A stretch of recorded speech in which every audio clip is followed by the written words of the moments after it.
जब भी आप प्रिपरेशन स्टार्ट करते हो, जब भी आप सिविल सर्विसेज की तैयारी स्टार्ट करते हो, आपको याद रखना है कि चाहे जब आपकी बैटरी 100% पे है, जैसे फोन की बैटरी 100% पे होती है ना, तो उस समय हमें लगता है कि आप कुछ भी कर सकते हैं, तो आप पावर सेविंग मोड ऑन नहीं करते, आप पीछे गाने भी चल रहे हैं, आगे 4 ऐप्स भी खुली हुई हैं।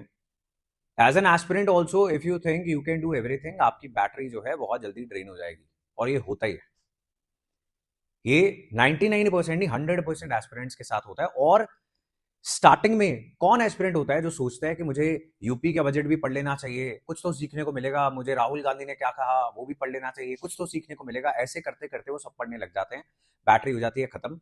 और जब समझ में आता है कि सिर्फ इंपॉर्टेंट चीजों के ऊपर ही एनर्जी देनी चाहिए थी, तब तो बैटरी ही नहीं है, then your brain is tired. So from day one आपको सिलेक्टिव रीडिंग करनी सीखनी है, चाहे वो न्यूज़पेपर हो, चाहे आपकी स्टैंडर्ड बुक्स हो, कोई भी चीज पढ़ रहे हो, आपको पता होना चाहिए ये चीज क्या इंपॉर्टेंट है सिलेबस के लिए। एंड असल में अगर आप सोच के देखो, if you are part of a coaching, आपने ज्वाइन कर लिया और आपको बताया जा रहा है, ये सबसे इंपॉर्टेंट चीज है जो बताई जानी चाहिए during you are part of the coaching, कि ये पढ़ना है और ये नहीं पढ़ना। उसके बावजूद भी आप अगर सोचो कि नहीं मैं तो पढ़ूंगा, मैं तो पढ़ूंगी, कुछ तो सीखने को मिलेगा, तो फिर फायदा नहीं हुआ, फिर तो सेल्फ स्टडी कर लेते हैं हम, क्योंकि हमने समय तो उतना ही लगा दिया।